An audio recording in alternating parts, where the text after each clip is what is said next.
Narmada mission के संस्थापक दादा गुरु का महाव्रत जारी है। अभी इस वक्त जो कि दोपहर का समय हो रहा है और पिछले 3 दिनों से पारा जो है 43 डिग्री सेल्सियस के ऊपर है और ऐसे में भी दादा गुरु जो है नित्य प्रतिदिन, आज जो कि 6वां दिन है,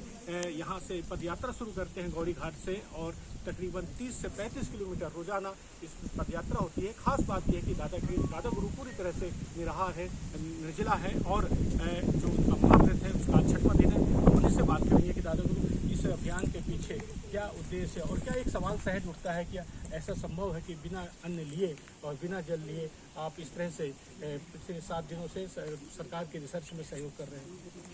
ये साधना, ये महाव्रत प्रकृति केंद्रित जीवन शैली और व्यवस्था पर केंद्रित है और कहीं ना कहीं ये साधना, ये महाव्रत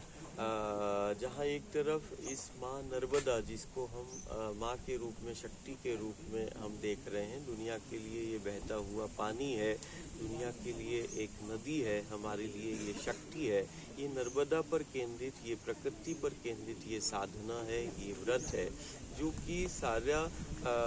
देश दुनिया को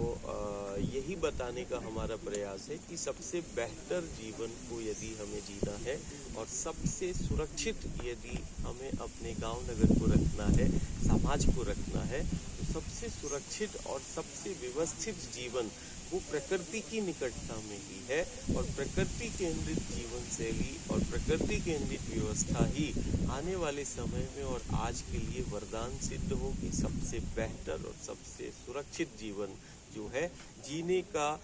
ये जीवंत प्रामाणिकता उस आद्य शक्ति की प्रेरणा से इस नर्मदा के पथ पे हम जी रहे हैं। आज जहाँ चारों तरफ संक्रमण और आपदाओं का दौर है, वहीं तरफ इस नर्मदा के पथ पर जो असीम दैवीय और सकारात्मक ऊर्जा का ये केंद्र है, जिसके कंकर में, पत्थर में, पेड़ों में, शिलाओं में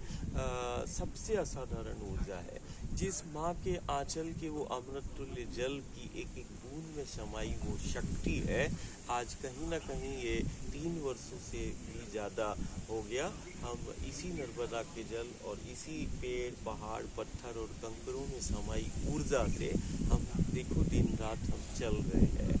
और हम ये कह रहे हैं कि नहीं, प्रकृति के समीप आए और सबसे बेहतर जीवन को अपने तो और लोग हलाकान है, परेशान है, चिकित्सक लोगों को सलाह दे रहे हैं कि लोग घरों में रहें और आप नर्मदा के तट पर इस तरह से विचरण कर रहे हैं, ये कहाँ से शक्ति मिलती है? हमारी तो आज की सलाह है, जो हीट वेव से जो देश दुनिया भयभीत हो रही है, मुझे लगता है जो प्रकृति के समीप है, जो नर्मदा गंगा के समीप है, कहते हैं ना कि यदि हीट वेव है तो ये नर्मदा वेव है, नेचुरल वेव है और जो प्रकृति के तरंग और प्रकृति की निकटता में है उसको हीट वेव किसी भी प्रकार का कोई नुकसान नहीं पहुंचा सकती है, न किसी प्रकार का संक्रमण उसको हो सकता है। हीट वेव से तभी व्यक्ति प्रभावित हो सकता है जब वो प्रकृति से विमुख हो और हम देखो प्रकृति के निकट है, इसीलिए हम नर्मदा की वेव, नर्मदा की जो तरंग है उसमें समाई जो असीम शक्ति है, आज सारी दुनिया और देश देख रहा है कि एक तरफ हीट वेव का बोलबाला है और दूसरी तरफ इस नर्मदा के पथ पर नर्मदा की वेव का बोलबाला है। तो हम तो यही चाहते हैं कि आपके माध्यम से ये प्रकृति की तरंगों का और नर्मदा की इन तरंगों का आप इसके माध्यम से, आपके माध्यम से ये विस्तार हो कि ये देखें नर्मदा की वेव, ये देखें नेचुरल वेव, इसमें कितनी सामर्थ्य है और हर एक हीट वेव का जवाब आज नर्मदा की वेव और नेचुरल वेव दे रही है।